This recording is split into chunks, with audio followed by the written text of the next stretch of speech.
திருவண்ணாமலை மாவட்டத்தில் 400 ஆண்டு பழமையான கோவிலை திமுகவினரிடமிருந்து மீட்டுத் தர வலியுறுத்தி கிராம மக்கள் கோரிக்கை விடுத்துள்ளனர். திருவண்ணாமலை மாவட்டம் கீழ்பெண்ணாத்தூர் தொகுதிக்குட்பட்ட வேட்டவளம் பகுதியில் 400 ஆண்டு பழமையான ஸ்ரீ திரௌபதி அம்மன் கோவில் இருக்கிறது. இங்கு ஆண்டுதோறும் துரியன் படுகளம் விமர்சையாக கொண்டாடப்படும்.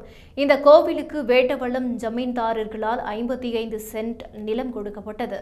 இதில் 39 சென்ட் நிலத்தை முன்னாள் திமுக கவுன்சிலர் மாணிக்கம் என்பவர் அபகரித்து தனியார் பள்ளியை நடத்தியும் நிலத்திற்கான உரிமை தொகையை கோவில் நிர்வாகத்திற்கு கொடுக்காமல் ஏமாற்றி வருவதாகவும் கூறப்படுகிறது.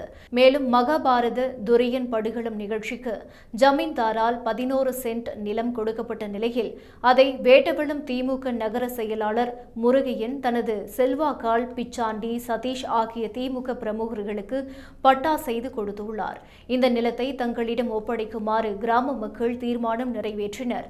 ஆனால் இது தங்களுடைய நிலம் என்று திமுக பிரமுகர்கள் கூறுவதால் துரியன் படுகளம் நிகழ்ச்சி நடத்துவது தடைப்பட்டது. எனவே கோவிலுக்கு சொந்தமான நிலத்தை திமுகவினரிடமிருந்து மீட்டு கோவில் நிர்வாகத்திடம் ஒப்படைக்க வேண்டும் எனவும் துரியன் படுகளம் நிகழ்ச்சி மீண்டும் அதே இடத்தில் நடக்க தமிழக அரசு உரிய நடவடிக்கை எடுக்க வேண்டும் எனவும் பொதுமக்கள் கோரிக்கை விடுத்துள்ளனர்.